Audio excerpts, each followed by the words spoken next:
1 Pedro capítulo 4, o trabalho espiritual é de Cristo. Às vezes você pensa que algum trabalho que você faz não é espiritual, mas todo trabalho feito para o Senhor é espiritual. Então, na igreja tem muitos trabalhos que não são de pregação. Por exemplo, aqui o Rafa e o Felipe, então, eles passam coisas na mídia, né, para nós. O Joãozinho também faz as gravações. Outros fazem limpeza. Algumas pessoas separam produtos para o bazar, vendem, recebem dinheiro, direcionam para alguma atividade. Então nós temos vários trabalhos na igreja que são trabalhos que poderíamos dizer é um trabalho comum, mas não é trabalho comum. Na obra de Deus tudo é espiritual, todo trabalho é espiritual. E tem aqueles que são mais óbvios, né? Como o estudo da palavra, a oração, o aconselhamento, a evangelização. Então dá a impressão que esses são trabalhos espirituais, mas todo trabalho é espiritual. O trabalho da santificação, é claro que é um trabalho espiritual, é do Espírito Santo nas nossas vidas. Mas ele menciona no capítulo 4 o trabalho da hospitalidade. Hospitalidade é um trabalho espiritual. Arrumar lençol da cama, arrumar um café da manhã, um almoço, receber pessoas, isso é um trabalho espiritual e já foi muito enfatizado na palavra de Deus a importância do trabalho da hospitalidade. E também o nosso trabalho muitas vezes é feito debaixo de sofrimento. E talvez as pessoas possam questionar: se o trabalho é espiritual, se ele é feito para Deus, por que tanto sofrimento? Por que tem que trabalhar debaixo de sofrimento? Não deveria ser um trabalho mais leve, um trabalho abençoado, como se o sofrimento não fosse algo abençoado por Deus?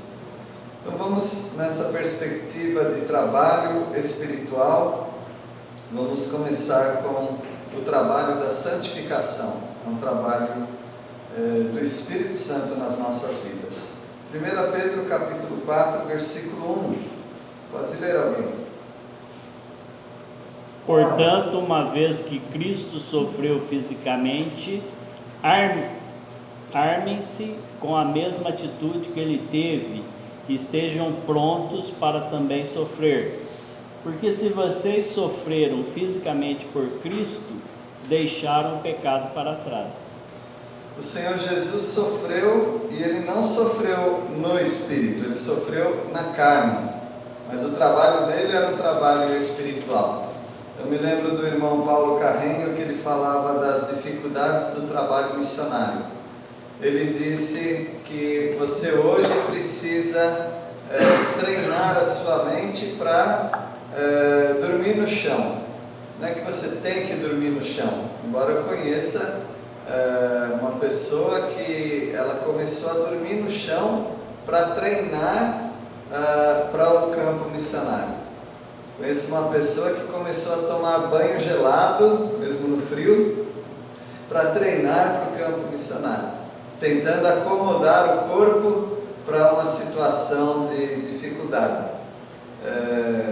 Eu não estou nem apoiando e nem criticando essas ações, estou só dizendo que algumas pessoas elas tomam algumas atitudes, como um soldado, não é? Por que se arrastar na lama num quartel, por exemplo, no treinamento?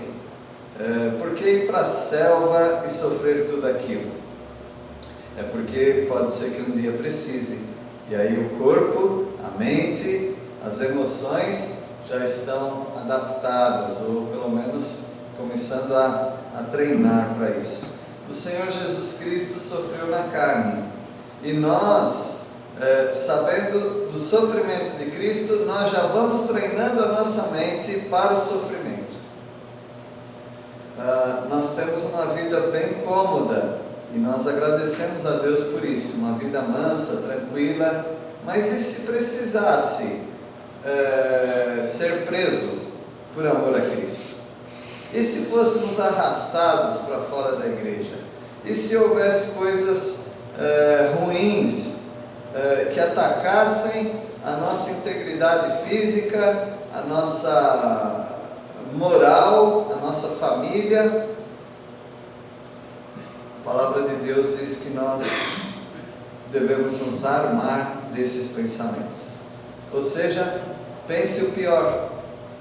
Pense o pior.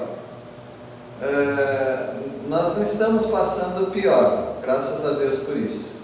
Mas se nós estamos numa realidade de conforto e várias pessoas não querem saber de Cristo Jesus, dos irmãos, da igreja, da palavra, das coisas espirituais, o que dirá então se viesse um grande sofrimento, uma perseguição? Então nós precisamos nos armar de um tal pensamento de que nós somos iguais a Cristo Jesus. Qual foi o fim da vida de Cristo aqui na terra? Cruz. Nós deveríamos também nos armar desse pensamento, que pode ser que a vida não seja tão fácil. Aquele que sofreu na carne, ele deixou o pecado. Ele foi para a cruz, é verdade, ele assumiu o nosso pecado, mas por outro lado, ele não desobedeceu a Deus. Ele foi obediente e obediente até a cruz. Nós também que estamos nesse mundo, por enquanto, vivendo de uma maneira mais do que boa, eu considero que a gente vive uma vida muito mais do que boa. Mas nós devemos armar o nosso pensamento com a possibilidade de perseguição, com a possibilidade de sofrimento. Isso é um trabalho espiritual, né? Para nós pensarmos dessa maneira, o Espírito Santo tem que fazer uma obra em nós. Versículo 2. Não passarão o resto da vida buscando os próprios desejos, mas fazendo a vontade de Deus. Nós temos um tempo na carne. Quanto tempo? Vamos fazer as contas aqui? Se você vivesse até 80 anos, tá bom 80 anos? Ou quer viver um pouquinho mais? Um pouquinho mais? 90 então? Não sabemos quanto tempo nós temos de vida, mas o tempo que nós tivermos de vida, como que nós vamos viver? Qual é a maneira que Deus quer que vivamos no tempo que nos resta na carne?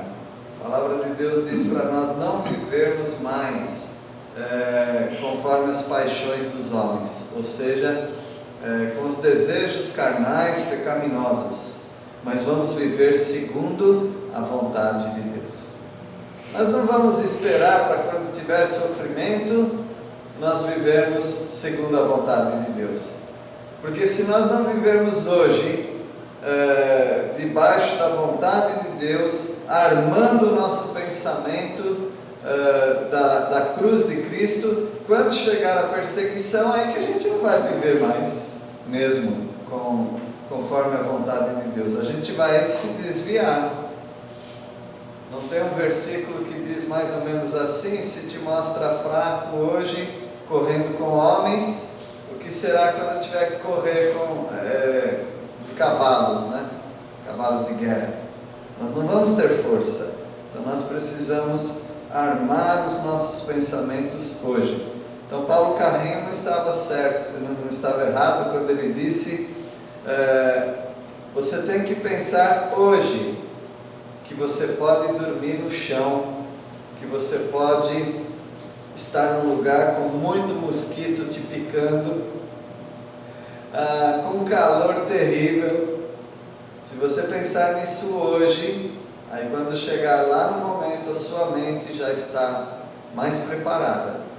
O calor não vai ficar mais fresquinho.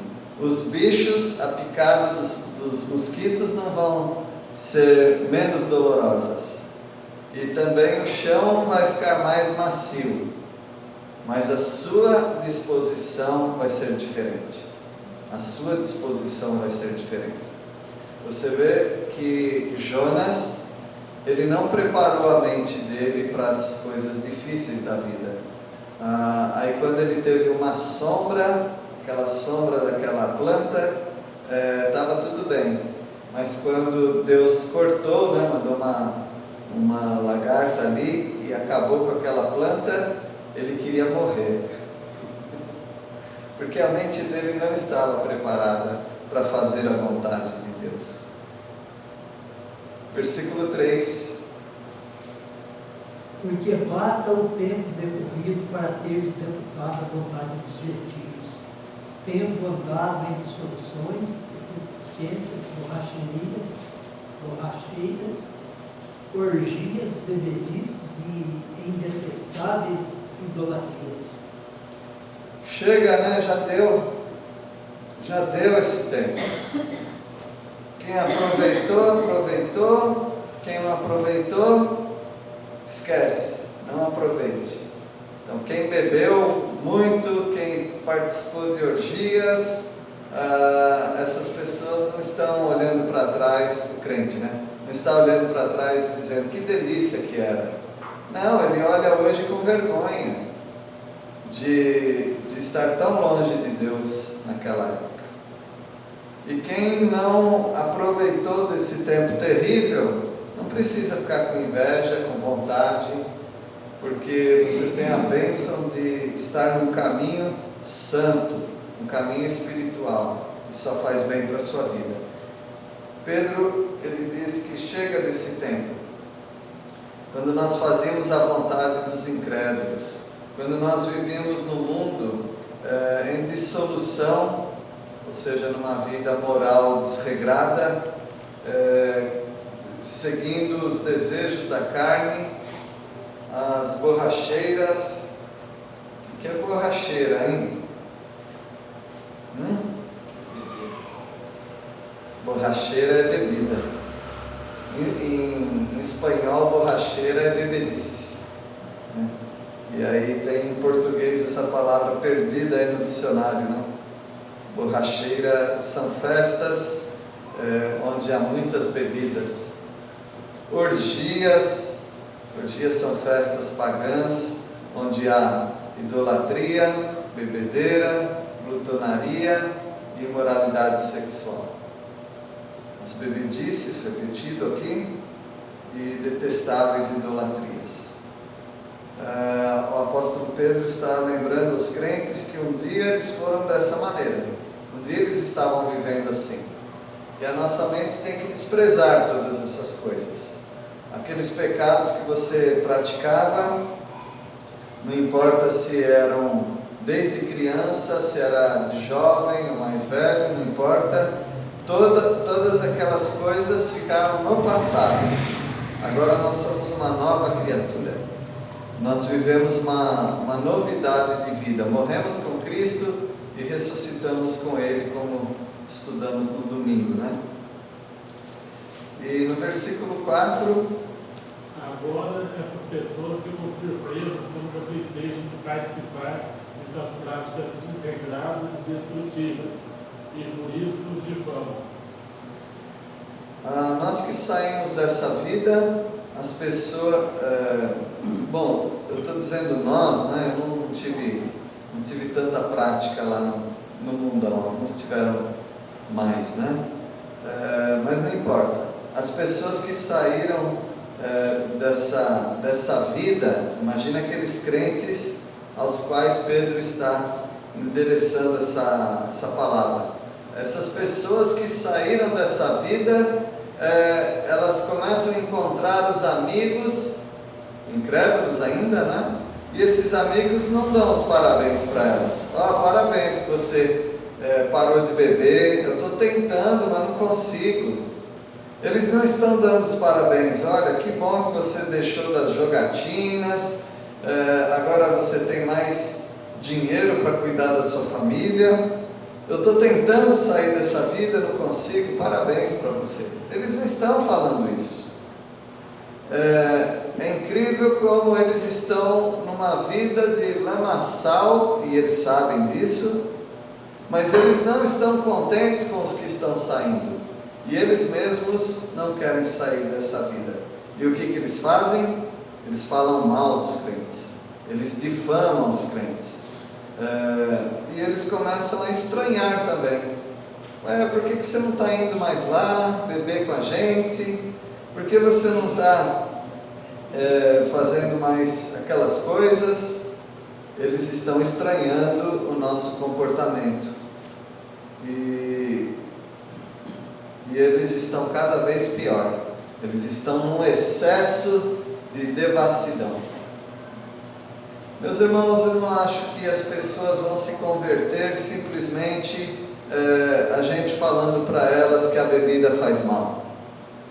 Elas não vão se converter simplesmente porque nós estamos dizendo que o pecado é horroroso. Porque para elas está tudo bem. Por exemplo, tem pessoas que passam a semana toda sóbrias, trabalhando, estudando, tendo uma vida normal. Mas quando vai chegando sexta-feira, o que elas falam? Elas não veem a hora delas ficarem bêbadas. Não é que elas vão beber e vão perder a conta dos copos. Não, elas vão para ficar bêbadas. Elas gostam da sensação do final de semana, de ficarem bêbadas, ficarem fora de si. É muito estranho isso, não é? Agora que você se converteu, se você era dessa vida, você não acha muito estranho? Não era uma tolice isso? Mas eles acham que os crentes são estranhos, porque o crente não vê a hora de chegar ao final de semana, estar com a família, estar com os irmãos na igreja, cantando hinos de louvor a Deus. Eles falam, isso é loucura. Então eles acham que eles estão no caminho correto, mas não estão. Mas a palavra de Deus diz que eles estão com uma sensação, mesmo que eles acham que tudo que eles fazem está bom do jeito que está, eles têm uma sensação de perversidade, eles têm uma sensação de que eles vão para o inferno. Inclusive eles falam, eu sei que eu vou para o inferno, alguns deles, né? Uma vez um astro, né, do rock, perguntaram se ele acreditava em céu e inferno. Ele disse que sim, mas ele falou, mas eu quero ir para o inferno, porque é lá que os meus amigos vão estar. Então na mente dele não tem ninguém interessante no céu. Todas as pessoas com as quais ele se relacionou estavam no inferno, e é para lá que ele queria ir.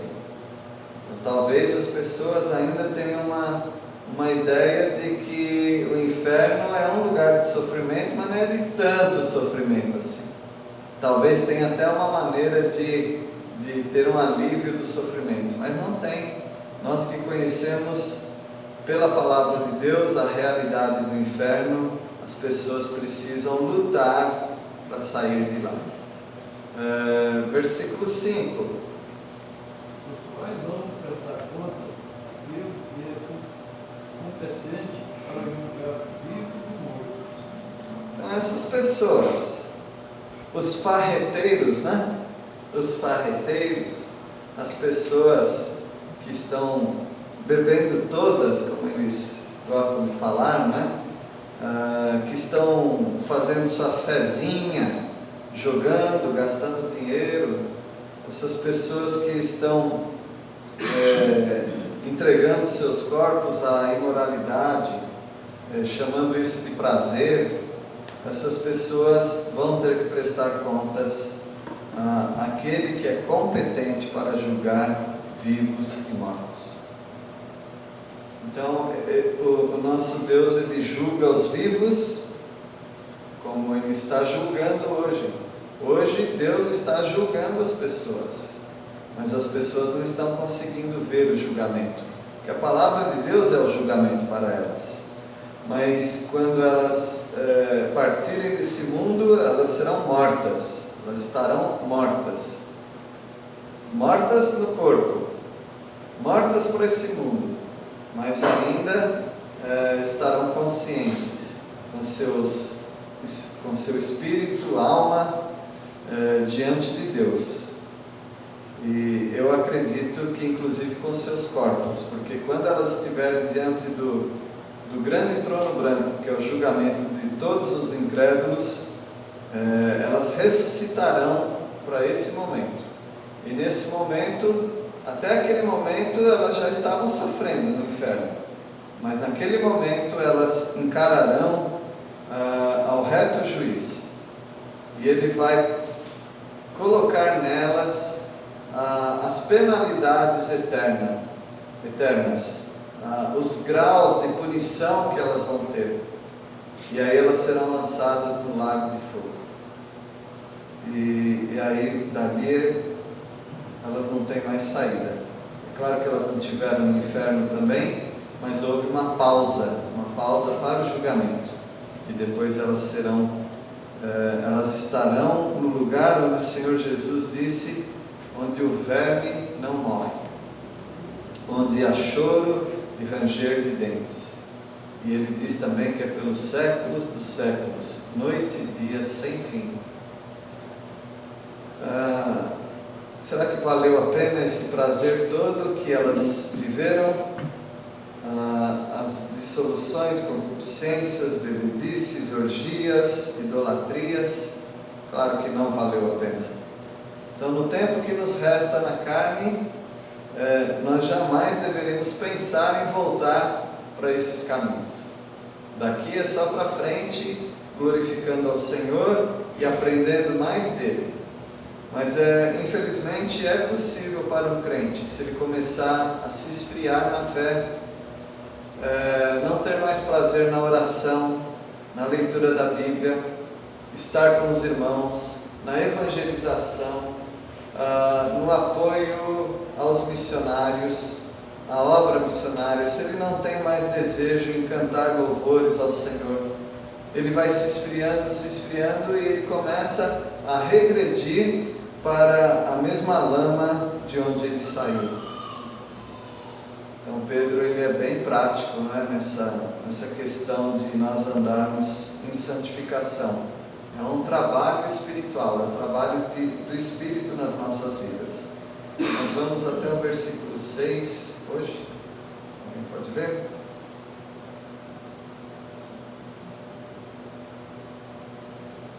Pois para esse fim foi o Evangelho pregado também a mortos, para que mesmo julgados na carne, segundo os homens, vivam no Espírito segundo Deus. Muita confusão se faz em Pedro em 3 referências que fala sobre pregar a espíritos em prisão, agora pregar a mortos, e depois mais para frente em 2 Pedro também fala sobre pregação aos mortos. Mas algumas pessoas gostam de simplificar. Eu gosto também de simplificar esses textos achando o seguinte, né, que esse evangelho ele foi pregado a mortos. Em que sentido que ele foi pregado a mortos? Quando ele foi pregado, as pessoas estavam vivas. Agora essas pessoas estão mortas. Mas esse evangelho não deixou de ser pregado. Alguém lembra de alguma pessoa para a qual você pregou e ela agora não está mais entre nós, não está mais viva? Você lembra de alguém que você pregou? Eu me lembro que eu era bem jovem ainda, mas já conhecia o Senhor Jesus, e eu sempre brincava com um amiguinho, né, da rua. Depois a gente foi crescendo. Naquela época trabalhava-se cedo, a gente já pegava ônibus juntos, e a gente ia estudar, a gente ia trabalhar, e um dia ele caiu da moto, e a moto nem estava andando, estava parada. Ele só subiu na moto, a moto tombou, ele bateu a cabeça no meio-fio e morreu na hora. Eu me lembro que eu chorei tanto naquela época, não apenas pela morte do amiguinho, né, do amigo, mas porque eu nunca falei de Jesus para ele. Eu não tinha recordado, né, e na verdade não falei mesmo, nunca falei de Jesus para ele. Conversei sobre várias coisas, mas eu nunca falei de Jesus. E então, se ele ouviu o evangelho de outra pessoa, né, e não aceitou, é uma coisa, mas ele nunca ter ouvido de mim, isso é algo que é pesaroso. Então, se você tem contato com alguém, um familiar, um amigo, alguém que você tem entrada para conversar e Deus te dá a oportunidade, você deve falar de Jesus, porque o Evangelho, ele também é pregado para mortos, ou seja, há muitas pessoas que estão mortas, que estão separadas de Deus, que vão para a perdição, ou já estão na perdição eterna, mas algumas pessoas podem dizer, eu preguei para elas. Elas não aceitaram, mas eu preguei para elas. Então, pessoas que, mesmo julgados na carne, segundo os homens, vivam no Espírito segundo Deus. Algumas pessoas, elas morreram pregando o Evangelho. Algumas pessoas foram mortas pregando o Evangelho, mas elas vão viver para todo sempre. Então, meus irmãos, nós temos uma grande responsabilidade de apresentar para o mundo um cenário bem feio, mostrar que tudo que elas estão chamando de prazer, se elas pudessem estar do outro lado, vendo como Deus vê, não é essa beleza toda. O pecado é hediondo, ou seja, é horrível, e o pecado vai levar essas pessoas a um excesso de devassidão. As pessoas que começam no pecado, a tendência é ir aumentando naquele pecado, e elas vão encontrando formas de se afastarem mais de Deus. Elas vão se deteriorando, elas vão se corrompendo, se autodestruindo por causa do pecado. E chega um momento em que elas estão tão afundadas no pecado que apenas uma pregação do Evangelho muito, muito clara para elas é que poderia tirá-las de lá. E outras pessoas não. Algumas pessoas você não precisa falar muito e elas já aceitam o Evangelho, já aceitam a pregação. Deus abençoe os irmãos que louvem ao Senhor por não estarem mais nessa vida, que o Senhor use a vida de vocês para levar o Evangelho, para também tirar essas pessoas da perdição. Que Deus abençoe a todos. Vamos orar. Agradecemos, Senhor, porque a Tua Palavra, ela nos dá um relato de como nós éramos, como alguns irmãos eram, mas nós agradecemos porque fomos redimidos pelo sangue de Cristo Jesus. Ó Deus, essa salvação é impagável, mas nós estamos desfrutando cada momento dela, e por toda a eternidade nós gozaremos desta salvação. Pedimos ao Pai que aqueles que estão nesse caminho de pecado, que elas tenham a oportunidade de ouvir de alguém, de nós mesmos talvez, sobre a salvação que há em Cristo Jesus. Se elas morrerem sem aceitarem, pelo menos a nossa parte nós teríamos feito. Pedimos a Tua ajuda, coloque pessoas nos nossos caminhos para que elas ouçam Tua Palavra, Teu Evangelho. Em nome de Jesus que oramos. Amém. Amém.